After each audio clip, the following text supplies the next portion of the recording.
decir lo que yo viví en Garabandal durante 11 días, que tuve la suerte de ver 14 apariciones de las niñas, unas veces individualmente, otras veces juntas, unas veces con mucha gente y otras veces incluso solo yo con las niñas.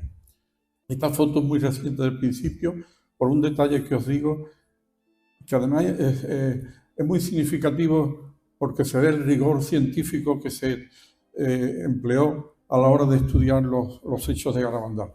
Conchita aquí se ve con trenzas y resulta que a Conchita le cortaron las trenzas porque pensaron que las trenzas, el pelo largo, emitía algún tipo de radiación que influía en el resto de las compañeras y era un poco la cabecilla de este grupo de que nos estaba engañando a todos.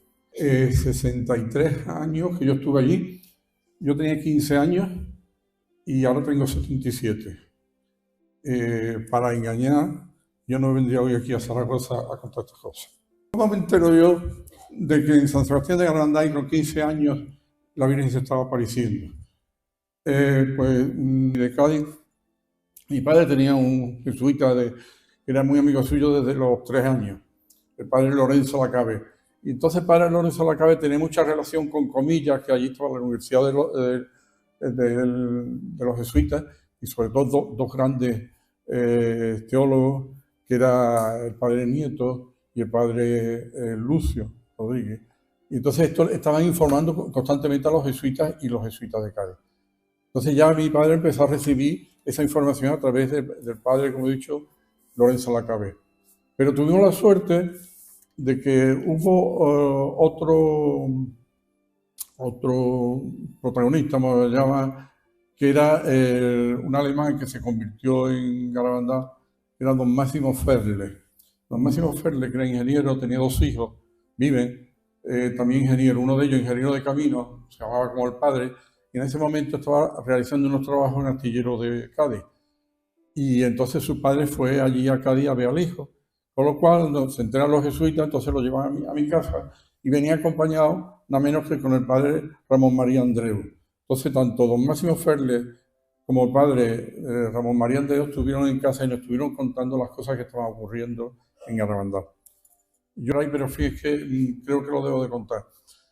Él nos cuenta, el hermano del padre Ramón María Andreu, Luis Andreu, fue el que murió de forma extraordinaria después de haber estado el 8 de agosto de 1961 en Los Pinos y haber gritado 3 veces o 4, milagro, milagro, porque estaba siguiendo el tema y parece ser que él entró también en éxtasis dentro del grupo de las niñas. Y luego, entonces nos cuenta don Máximo Ferle y el padre Ramón María Andreu, ellos organizan una excursión, una peregrinación, mejor dicho, de varios coches a Garabandal. Don Máximo Ferle tenía un Volkswagen Escarabajo y por el camino, en estas carreteras estrechas, chocan con un coche enfrente.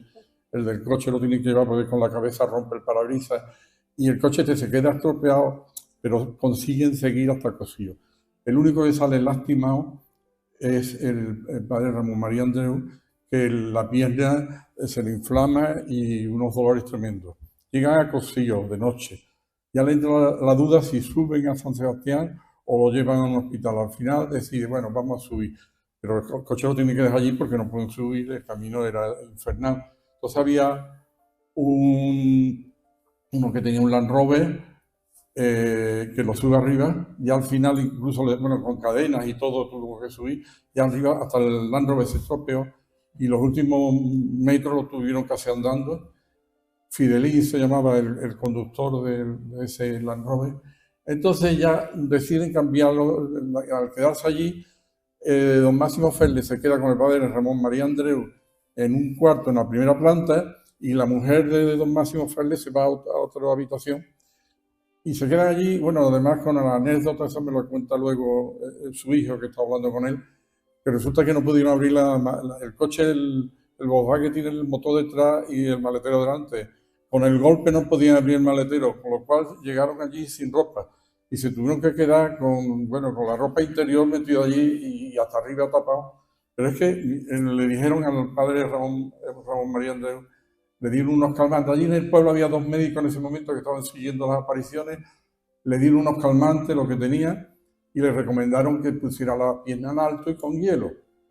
Empieza a buscar hielo y en el pueblo no había hielo en ninguna parte. No tenía, es que allí no había frigorífico, no había nada.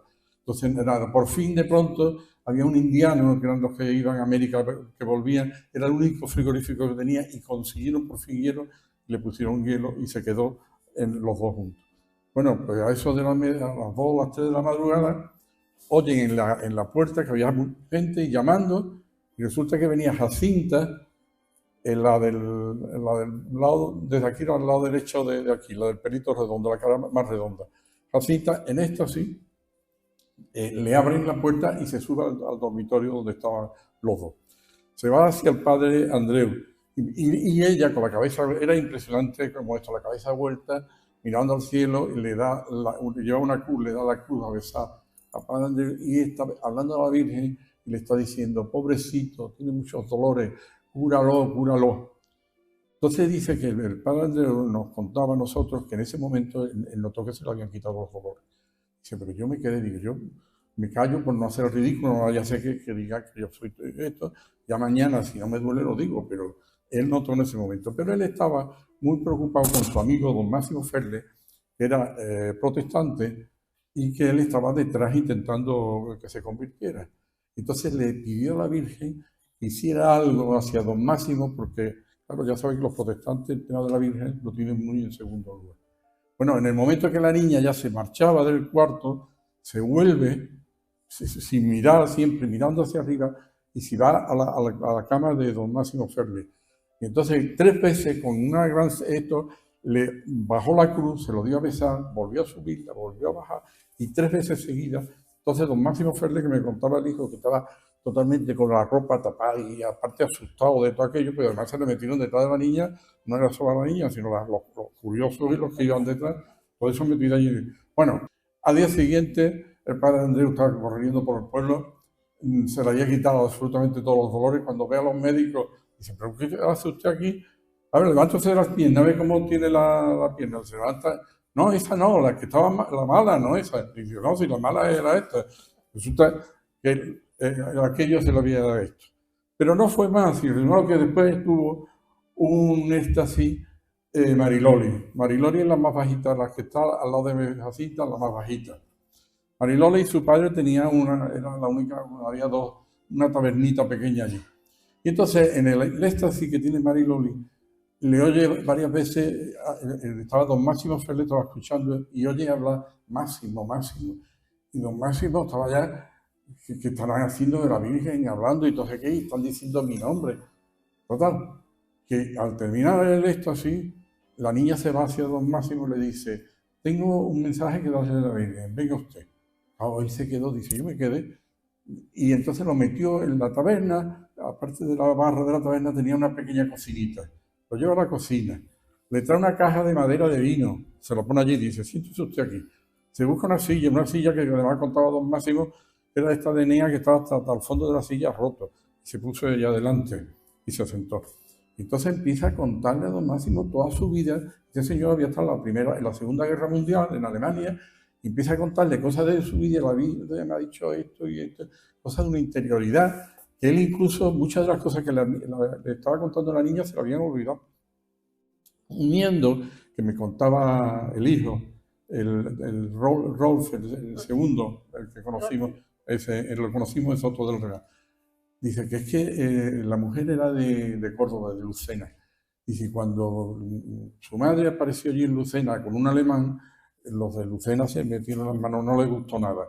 Pero para cuando le dijo que era protestante, pues para qué nada, digamos, ya era. Entonces él entró muy mal en la familia, podemos decir, de esto.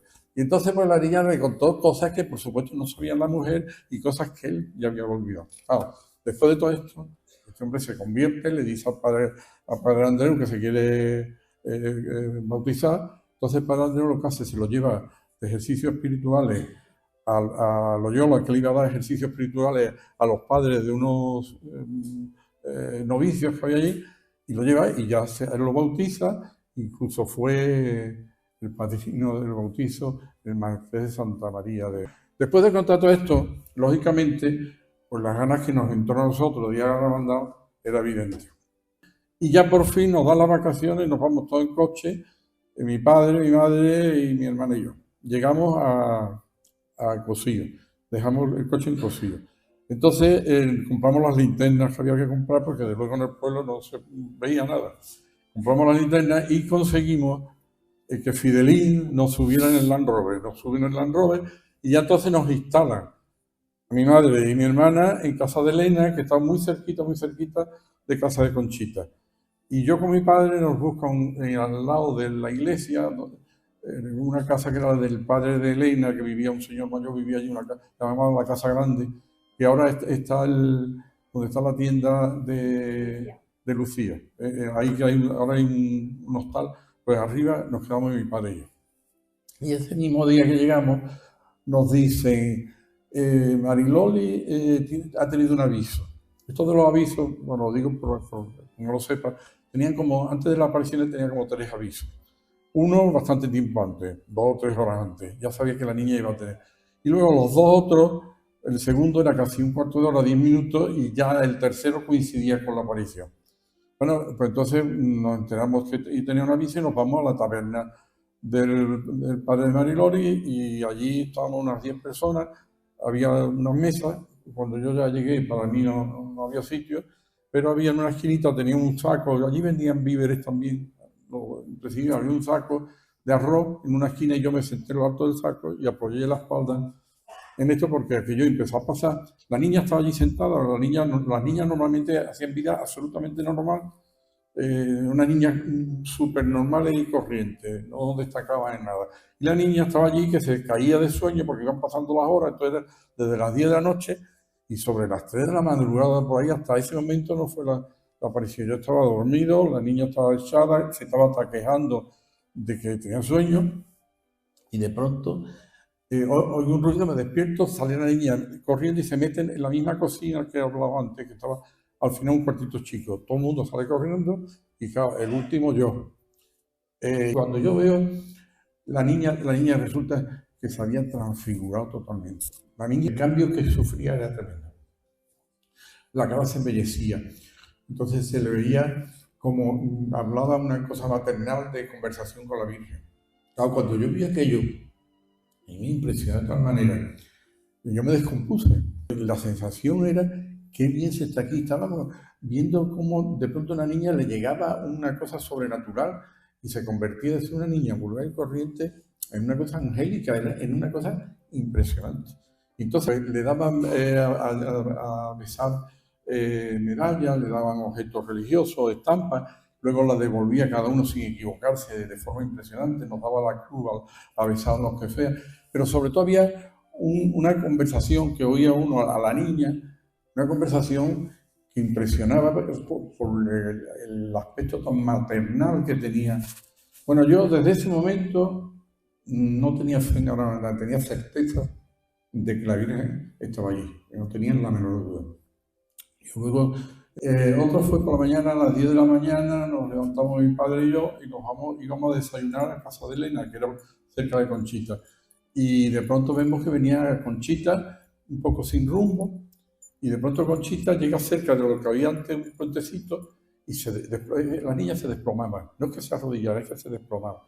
De pronto se desplomaba, la vimos de lejos, salimos corriendo, y nos ponemos mi padre a la mano derecha y yo a la mano izquierda, y viendo a Conchita. Entonces vimos todo el tema de lo que era una comunión, lo único que en ese momento no se veía la Sagrada Forma, pero como Conchita se desplomaba, miraba arriba, se le cambiaba la cara, se ponía más pálida, pero además con una cosa interior tremenda. Además los movimientos todos eran como armónicos, con una belleza. Y entonces, como ella se recogía, posiblemente estaría rezando un acto de contrición, abría la boca, recibió la comunión, dio gracias, y después pasaba aquel momento y de pronto se despierta, nos mira a los dos y se ríe como diciendo, esta gente que hacen estos dos aquí mirándome, porque es que las niñas cuando entraban en trance, entraba esto, se metían en lo suyo y no tenían nada de idea de lo que tenía alrededor, ni le dolía, ni sentía, ni nada, pero claro, cuando volvía en sí, Yo me imagino que Conchita nos vería a los dos y los dos que están aquí metidos encima y no sé qué. Bueno, ella se sonrió y entonces nos fuimos incluso andando porque ella vivió así mismo, nos fuimos andando hacia la casa de ella y nosotros al desayuno. Esto fue de día, menos sol, y solos estábamos nosotros con Conchita. Hay otro momento también que yo no suelo contar porque a mí me impresionó mucho, que fue Los Pinos, era de noche, y resulta que en este caso era Mariloli, tuvo en éxtasis y empieza a rezar el rosario, totalmente oscuro, de noche. Pero entonces, rezando el rosario, le entra lo que ahora le llamamos marcha estática, que entonces no sabíamos lo que era, lo que la niña, mirando al cielo y en otra cosa angelical, empieza a correr monta abajo a toda pastilla, tremenda. Y entonces yo, que tenía 15 años y la niña tenía 11, digo, a mí esta niña no se me va, porque yo me pego a ella como si fuera los ciclistas cuando chupan ruedas. Yo me mato, pero a mí una niña de 11 años no me deja. Bueno, yo me tiré con mi linterna, yo era mirando el suelo, pegando de rebalones y al lado izquierdo de Mariloli. Y Mariloli, con una paz, que no sé esto, mirando al cielo y contestando a la Virgen, que la Virgen le estaba llevando el rosario y yo lo estaba escuchando. Y yo estaba con la seguridad, yo tenía, no era la fe, era la seguridad de que la Virgen iba con nosotros corriendo para abajo, vamos. Claro, cuando ya de pronto íbamos cerca del pueblo, miro para atrás y arriba estaríamos unos 40 personas, más o menos. Pues habían quedado todos por el camino. Y me había quedado yo solo con la niña, allí nadie había conseguido seguir esto. Pero nos metemos por la calle del pueblo pero no os podéis imaginar a la velocidad que pasamos el pueblo, pero pasamos el pueblo y nos salimos por el lado contrario, en una zona que yo ni conocía. Y resulta que cuando me doy cuenta, los que estábamos llegando es al cementerio. Bueno, allí, delante de la puerta, se vuelve a caer otra vez la niña y ya entonces empiezan a llegar los que venían un poco más rápido y yo ya me sentí, porque en ese momento, ya por esto me voy al Milagruco. Yo, Milagruco, la verdad os digo, me enteré cuando íbamos de camino en San Vicente de la Barquera, fuimos a una gasolinera a echar gasolina y nos dice la gasolinera, ¿ustedes que vienen aquí a ver lo del Milagruco? El Milagruco, no, que una niña ha dicho que se va a ver la sagrada. No sabíamos eso, no nos habíamos enterado. Ah, pues mira, pues muy bien, si lo vemos, estupendo. Y efectivamente la niña había avisado, había dicho que iba a ser el 18 de julio de 1962. Ese día, allí normalmente de fuera estaban 40 o 50 personas. Ese día eran miles de personas. El pueblo se llenó completamente, lleno a tope. Las niñas que normalmente estaban por el pueblo haciendo las labores, ayudando a su casa o ayudando en el campo a traer el heno y lo guardaba y tal, ese día se tuvieron que quedar en las casas porque la gente las atosigaban de preguntas, de queriendo conocerlo y tal, y estuvieron bastante en las casas, pero las casas las tenían llenas también. Pero allí las casas estaban abiertas a todo el mundo y todo el mundo entró allí, eran todos como muy familiar, ¿no? Bueno, celebran una misa que celebra varios sacerdotes, la iglesia llena, el atrio lleno, la plaza llena de la cantidad de gente que había. Yo conseguí entrar en la iglesia. Fue un grupo, yo creo, típico de allí, que eran unos músicos, 4 o 5 músicos que llevaban un acordeón, una trompeta, un tambor, no sé si alguna cosa más. Se pusieron en el fondo, debajo del coro, y en el momento de la consagración tocaron de forma de piano flojito el himno nacional, que quedó, es una cosa que impresionaba también. Terminó aquello, y entonces esos mismos músicos por la tarde se fueron a un cobertizo que había, yo le llaman socarreña o socarrena, que unos cobertizos que hay para meter los carros dentro y las conservas, por ejemplo, incluso los llueve tanto, y ahí ellos se refugiaron. Era un día que salía el sol, se iba, llovía, incluso hubo un momento de algo de tormenta, estaba el tiempo bastante variable. Entonces ellos se refugiaron y empezó un baile. Y era el baile del pueblo, y de vez en cuando tiraban cohetes. Claro, todos los que estábamos con los nervios de que iba a haber un milagro y tal, no era el ambiente más propicio, y todos pensábamos, esto la Virgen con un baile aquí, la Virgen no viene. Entonces, bueno, pues ya incluso Conchita tranquilizó desde su casa. No preocuparos, que habrá y habrá y habrá. Bueno, fue pasando el día, y el milagro no venía y no había forma. Entonces ya empezaron la gente muchísimas irse desesperados, diciendo que engaño, esto nos ha engañado a todos, esto es un timo, esto no sé qué, todo el mundo esto. Llegó ya a las 11 y nosotros nos fuimos a casa de Elena, en la primera planta, porque cenábamos, las comidas las hacíamos en casa de Elena, y la casa de Elena estaba muy cerquita de lo de Conchita. Total, que llegó a las 12 de la noche y no hubo milagro. Entonces ya enseguida salieron las explicaciones, pues decía, no, la hora oficial, hay una hora de diferencia, pues hasta la 1 es posible. Llegó a la 1 y nada, no hubo milagro. Entonces ya nosotros, bueno, todavía llegó algún más enterado que dijo, no, el meridiano de Greenwich pasa por Valencia, hay 20 minutos más hasta la 1:20.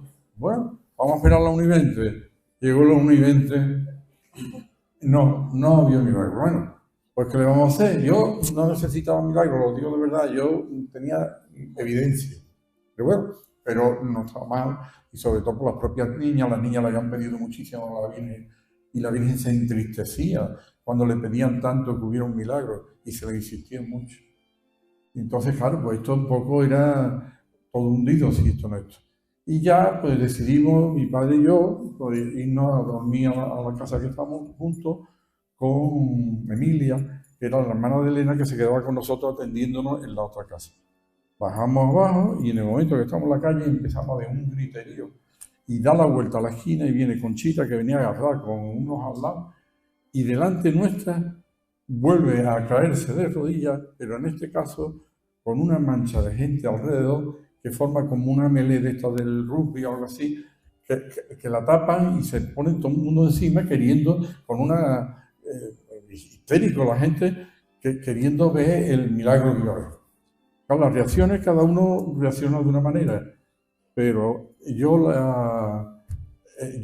era muy tímido, y yo al ver aquello, lo que hice fue ponerme en la pared de enfrente y conseguí subirme. Había un sitio donde agarrarme y me subí como 1 metro, un poco para ver la distancia y a ver lo que veía.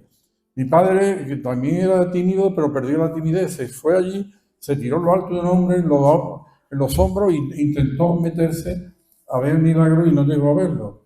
Y esta Emilia se metió por debajo a la izquierda y también la pobre intentó llegar y tampoco consiguió nada de milagro. Bueno, esta es la cosa, pero fue todo muy rápido. Y la verdad que fue un desconcierto tremendo lo que se formó en ese momento. Pero cuando yo estaba viendo aquello, de pronto aquella mancha de gente se abre y aparece Conchita en otro mundo, con una paz y una tranquilidad, mirando al cielo, embellecida como siempre, y en la lengua fuera, abierta, y con la sagrada forma, se le ve, vamos, la vi perfectamente, porque es que pasó delante mía como 2 metros, yo estaba encima en alto y con la linterna, y le vi la sagrada forma perfectamente. Pasó ya ella sola, y le abrieron la gente sitio, y se fue en dirección hacia, podemos decir, hacia la casa de Marilolio, hacia la parroquia. La vi perfecto. El diámetro de la sagrada forma era parecido, pero el grosor era mucho más grande del que estamos acostumbrados nosotros. Era una sagrada forma de un grosor enorme, y muy blanca y muy resplandeciente, era como luminosa. Era una sagrada forma que no era en absoluto la que yo a mediodía había, bueno, a las 12 había comulgado allí. Bueno, hasta aquí podemos decir los hechos. Yo luego pensando no, yo después consulté con no pude hablar con Conchita, pero sí su diario. Y Conchita en el diario cuenta que es que ella primero tuvo la aparición del ángel, que el ángel le dio la comunión, pero le dijo que no consumiera la sagrada forma para que se viera. Y inmediatamente tuvo la aparición de la Virgen. Y entonces siguió luego la aparición de la Virgen, que duró más tiempo. Entonces, cuando yo la vi, era cuando llevaba todavía la sagrada forma, se veía, y era cuando estaba teniendo la aparición de la Virgen. Pero eso coincide con un testigo. Había un médico que siguió mucho las apariciones, que era el doctor Gallego, Félix Gallego, que el hombre estaba había estado con un amigo, el amigo se le fue desesperado ya, y él se quedó dando vuelta a la manzana de los nervios, y venía de vuelta. Y después de pasar, pues resulta que fue a tropezar con el doctor Gallego, que él lo cuenta, y su viuda luego lo cuenta, que él vio ya a la niña, que le vio la luminosidad en la boca, aunque ya la boca la había cerrado, y fue cuando vio a la niña. Entonces podíamos decir, hasta aquí los hechos. Entonces ya, ahora ya esto, podemos decir, después de estos hechos, ¿yo qué entiendo, qué yo veo? Yo una de las explicaciones que veo, la Virgen no nos va a hacer sufrir por sufrir y tardar más, pues para no. Yo pienso en aquel momento la Iglesia no dejaba comulgar nada más que una vez al día. No se podía recibir la comunión 2 veces. Allí comulgamos, yo creo, todo el mundo, pero las niñas fueron y comulgaron. Bueno, yo esto no estaba viéndolo, pero seguro. Y yo creo que la niña comulgó, y a mí me parece, por lo menos una explicación, que es que la Virgen no quiso, como hizo muchas veces, saltarse la jerarquía y saltarse las normas de la Iglesia. Porque yo siempre decía, la obediencia primero a los padres, luego a la Iglesia, luego siempre, eso se lo repetía. Entonces ahí hubo una cosa que fue no saltarse las normas y someterse a las normas de la Iglesia. Eso es una explicación. Estaba, como siempre, en otro mundo. Era una situación angelical y con una tranquilidad, una paz que transmitía en su mirada, en su esto, transmitía la paz. Y luego un poco me viene a la idea esta de lo que repetía muchas veces el padre Ángel María Rojas, que siempre decía, todo el mundo está muy preocupado, que se ha dicho que va a haber un aviso, que va a haber un milagro, que va a haber un castigo, que va a haber no sé qué, no sé cuánto. Las cosas ocurren cuando Dios quiere y cuando Dios quiere. Entonces cuando nos ponemos a pensar mucho y a ver y tal, pues a lo mejor nos equivocamos, porque es que eso de averiguar el futuro es muy complicado. Entonces, yo creo que hay dos mensajes claros que dicen unas cosas muy claras. Resumo, son 4 ideas. La primera que nos dice la Virgen al mandar los mensajes de la Navidad es la conversión, que seamos buenos, la conversión personal. Eso lo podemos hacer siempre, cada uno. Ya. El segundo, la Virgen es nuestra madre. La madre es la persona que nos da la vida. Y la Virgen nos da la vida de la gracia que es Jesucristo. La Virgen siempre nos lleva a Cristo. Entonces la Virgen nos hace hincapié en la Eucaristía. Nos lleva a Cristo en la Eucaristía y la importancia de la Eucaristía. La Virgen, por otro lado, nos avisa del discernimiento que tenemos que hacer, porque no cabe duda que la Iglesia, ya lo dijo Pablo VI, el humo de Satanás ha entrado en algunos sectores de la Iglesia. Entonces no la Eucaristía, que quería que fuera un signo y no una verdadera presencia. Eso estaba ocurriendo en la Iglesia y desgraciadamente sigue ahora. Y eso la Virgen avisó allí. Y por último, hay una cosa, y ya con esto termino, que nos dice que nos acordemos de la pasión del Señor. Entonces muchas gracias.